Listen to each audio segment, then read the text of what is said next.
Let's revisit the topic, Ms. Yates, that you and Senator Cornyn were talking about. Okay. Is it correct that the Constitution vests the executive authority in the President? Yes.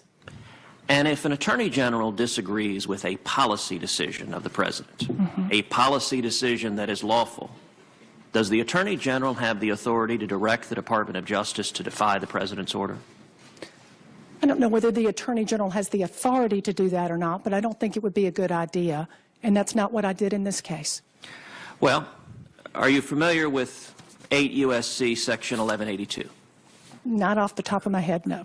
Well, it is the binding statutory authority for the executive order that you refused to implement and that led to your termination. So it certainly is a relevant and not a terribly obscure statute. By the express text of the statute, it says, quote, whenever the President finds that the entry of any alien or of any class of aliens into the United States would be detrimental to the interests of the United States, he may, by proclamation and for such period as he shall deem necessary, suspend the entry of all aliens or any class of aliens as immigrants or non-immigrants, or impose on the entry of aliens any restrictions he may deem appropriate. Would you agree that that is broad statutory authorization? I would, and I am familiar with that, and I'm also familiar with an additional provision of the INA that says no person shall receive preference or be discriminated against in issuance of a visa because of race, nationality, or place of birth.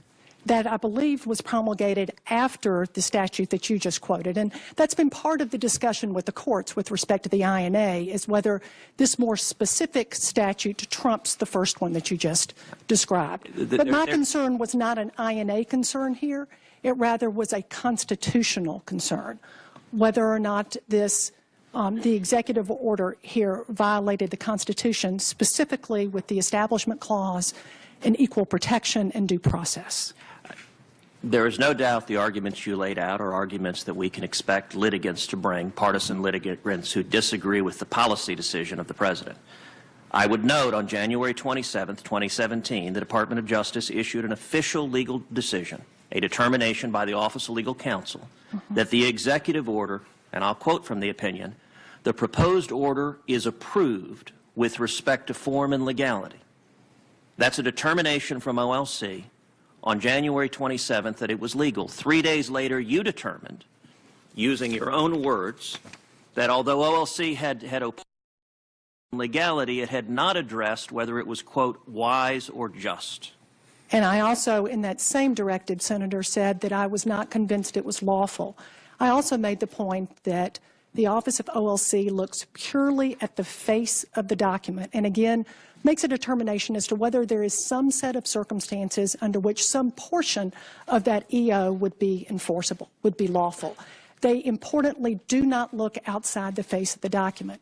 And in this particular instance, particularly where we were talking about a fundamental issue of religious freedom, not the interpretation of some arcane statute, but religious freedom, it was appropriate for us to look at the intent behind the President's actions, and the intent is laid out in his statements. Final, very brief question.